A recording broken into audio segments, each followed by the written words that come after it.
네, 여러분 안녕하세요. 뉴스입니다. 윤석열과 김건희가 어제 중앙경찰학교 졸업식을 참석해서 여기저기 비판을 받고 있죠. 특히 김건희, 조용한 내전은 온데간데 없고 갖가지 행사라는 행사는 다 참석하고 더 나아가서는 윤석열보다 더 앞장서서 실세 노릇을 하고 있는 부분이 참 보는 이로 하여금 눈살을 찌푸리게 하고 있습니다. 특히 김건희는 현재 허위 이력과 허위 경력 의혹 등으로 경찰의 수사를 받고 있는 범죄 혐의자입니다. 그런 김건희가 경찰학교에 가서 졸업생에게 흉장까지 부착하는 장면은 정말 경악 그 자체였습니다. 민주당은 경찰의 봐주기 수사에 마치 화답이라도 한 듯 경찰학교를 방문한 거 아니냐며 비판 강도를 높이고 있습니다.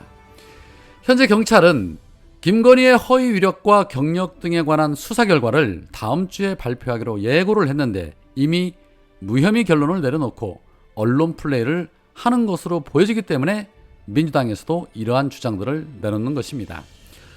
졸업생들은 윤석열 부부와 함께하면서 과연 어떤 생각이 들었을까요? 영광이었을까요? 아니면 몹시 불쾌하지만 어쩔 수 없이 받아들였을까요? 단체 사진을 보면 어떤 심정이었는지 확인이 되는 듯합니다.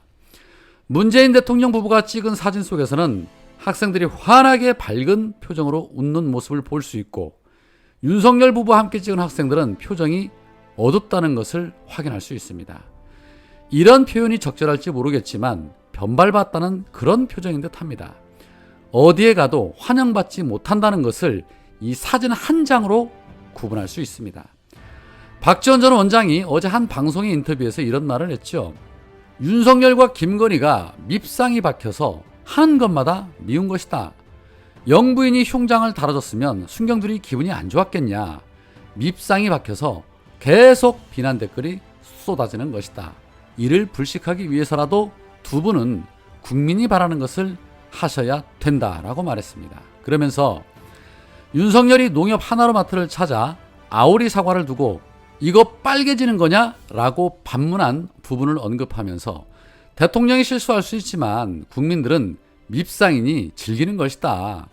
벌거벗은 임금님에서 옷을 입히는 재단사는 윤핵관이고 발가벗었다고 소리치는 사람은 이준석이다 라고 평가하기도 했습니다. 국민들에게 밉상이 박혔다. 왜 박혔을까요? 천지분간 모르고 수사권 하나 주고 나라의 근간을 뒤흔들면서 온갖 정의로운 척은 다 하더니 지들은 수십 수백 배 더 추잡스러운 행동을 하고 있기 때문인 것이죠. 그 중에는 조국 전 장관 가족을 멸문지화시킨 부분도 포함이 됩니다. 표창장 하나로 악마 프레임을 뒤집어 씌워서 그 가족들에게 회복할 수 없을 정도의 고통과 고난을 뒤집어 씌운 것도 모자라 이제는 정경심 교수의 치유마저도 못하도록 반인륜적인 행태를 벌이고 있기 때문입니다. 오늘 추미애 전 장관이 이 부분을 언급하며 페이스북에 이런 글을 올렸습니다. 자유, 그러나 악의 평범성의 자유. 악이 판치는 절망의 세상이 됐다. 권력자들은 자유, 공정, 법치를 외치면서 정작 정치, 사회적으로 찍힌 사람에게만 유독 지독하게 이지매하듯 대하는 것을 당연하게 여긴다. 일찌감치 거리를 둔 야당과 사회 지성은 침묵하고 묵인함으로써 악에 힘을 실어주고 있다. 건강이 극도로 악화된 정경심 교수에 대해 검찰은 형 집행정지를 불허해서 인권 유린을 서슴지 않았다. 바로 다음 날은 국민대 교수회가 투표까지 하고도 복붙 표절 논문을 재검증하지 않기로 결정했다. 그런데 총장 측은 투표 중인 교수들에게 압박성 메일을 보냈다고 한다. 교수회가 스스로 입에 재갈을 물고 침묵하기로 결의한 셈인데 그럴 거면 뭐하러 투표를 한다고 호들갑한 것인지 앞뒤가 도무지 맞지 않는다. 검사나 대학 교수로 이 사회의 특권을 누리는 지위에 있는 자들이 국민이 느끼는 법 감정을 무시하고 특권적 행동을 당연시 여기며 밀어붙이는 일이 매일같이 아무렇지도 않게 일어나고 있다. 그리고 전혀 부끄러워하지도 않는 악의 평범성으로 소름 돋게 한다.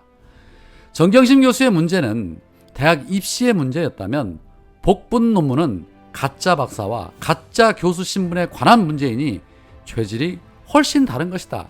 그런데도 정경심 교수의 집행정지 불허 결정에는 지성이 침묵하고 복분 논문은 집단 지성의 이름으로 추인해주는 악의 평범성에 너무도 참혹하여 절망한다라는 글을 올렸습니다. 김건희 한 명을 구하기 위해서 교수들에게 압박성 메일까지 보냈다니 정말 경악 그 자체입니다. 이거는 집단지성이 아니라 집단 실성한 겁니다. 추미애 장관의 말처럼 정말이지 악이 판치는 세상입니다. 나라 꼴이 정말 막장이죠. 그 악으로부터 국민을 보호하고 지켜줘야 할 곳은 결국 민주당밖에 없습니다.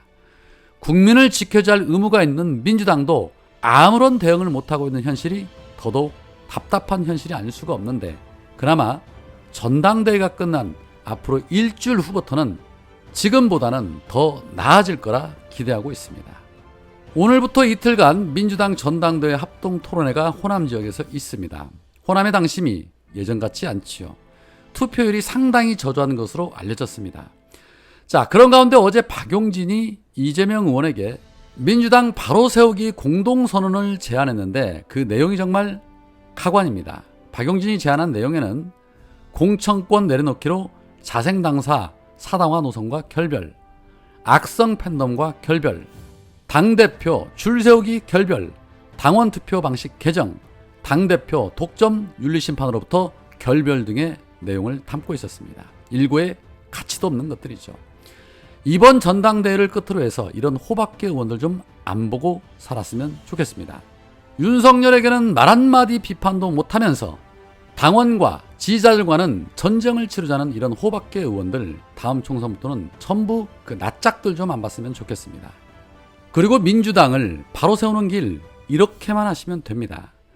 허구한 날 내부 총질에만 열심인 이 호박계 의원들 전부 청산하고 국민들이 요구하는 개혁 입법안 착착 진행시키고 윤석열 정부 잘못된 정책에 대해서 구별된 정책을 내놓으면서 견제하고 김건희 같은 사람이 권력 남용하지 못하도록 막아내고 그동안 저지른 만행에 대해서 국정조사하고 한동훈과 이상민 같은 법을 무시하는 자들 탄핵하고 권력에 기생하면서 허구한 날 가짜뉴스나 선동하는 기사만을 쏟아낸 그 언론사들 몰아내고 지들끼리 편먹고 니 편 내 편 구분지어서 내 편은 무죄 니 편은 유죄 만드는 정치 판사들 탄핵하고 유전무죄 무전유죄가 없는 그런 세상 만들어주시면 됩니다. 그게 바로 민주당을 바로 세우는 길이고 대한민국을 바로 세우는 길입니다. 민주당이 바로 서지 못하면 악이 판치는 세상이 됩니다. 그런 암울한 세상을 만들지 않기 위해서 지치고 힘들지만 국민들은 오늘도 저들과 싸우고 있습니다. 그 앞에 그동안 팔짱 끼며 구경했던 민주당이 전면에 나서야 합니다. 그러한 민주당이 됐을 때 민주당은 바로 서는 민주당이 되는 것입니다. 안 그렇습니까? 오늘은 여기까지입니다. 고맙습니다.